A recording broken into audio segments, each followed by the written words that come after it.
అడవికి రాజైనటువంటి సింహానికి అందమైన జేవులుంటుంది. అబ్బా! ఒక్కసారి దాని మీద ఇలా చెయ్యి వేసి సెల్ఫీ దిగుదామనే ఆలోచన చేయండి. అవును. వెంటనే మీకు ప్రాణభయం గుర్తొస్తుంది. ఎందుకు? అది పంజా విసిరితే మనం బతుకుతామా?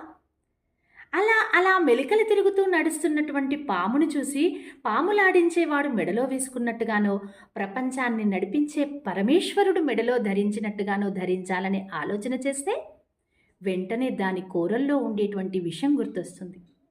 అవును. వాటినవి రక్షించుకోవడానికి భగవంతుడు వాటికి కొన్ని కఠినమైనటువంటి గుణాలనిచ్చాడు. యుక్త వయసులో ఉండేటువంటి అమ్మాయిలు, వయసులో ఉండేటువంటి ఆడవాళ్ళు కూడా ఈ జాగ్రత్తలు పాటించండి. కొన్నిసార్లు పొగరుగా ఉండండి.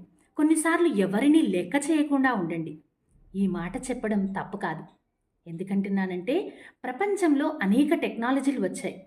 వాట్సాప్, ఇన్స్టాగ్రామ్, ఫేస్బుక్ ఇలా ఎన్నింట్లలో మనకి కొత్త కొత్త పరిచయాలు అవుతూ ఉంటాయి. ముఖ్యంగా అమ్మాయిలు మంచేంటో చెడేంటో తెలియకుండా వాళ్ళు మాట్లాడుతున్నారు. ఆ మాట్లాడినటువంటి క్షణం మంచిగానే అనిపిస్తుంది. కానీ రేపు భవిష్యత్తు ఎలా ఉండబోతుందో మనం నిర్ణయించలేం. అందుకే మీ వ్యక్తిగత సమాచారాన్ని ఎట్టి పరిస్థితుల్లోనూ నలుగురికి షేర్ చేయకండి. ఏ ఒక వ్యక్తిని కూడా మీరు పూర్తిగా నమ్మి వాళ్ళ స్వాధీనంలోకి వెళ్ళకండి. ఎంత వీలైతే అంత పొగరుగా ఉండే ప్రయత్నం చెయ్యండి. ఎన్నిసార్లు వీలైతే అన్నిసార్లు కఠినంగా వాళ్ళ మాటల్ని ఖండిస్తూ ఉండండి. పోతే గీతే కొంచెం చెడ్డ పేరు వస్తుందేమో, కానీ మీ వ్యక్తిగత జీవితానికి ఎలాంటి ఆటంకము రాదు. భవిష్యత్తులో మీరు వాళ్ళ నుండి సమస్యలు ఎదుర్కొనేటువంటి సందర్భాలు కూడా మీకు ఎదురుకావు.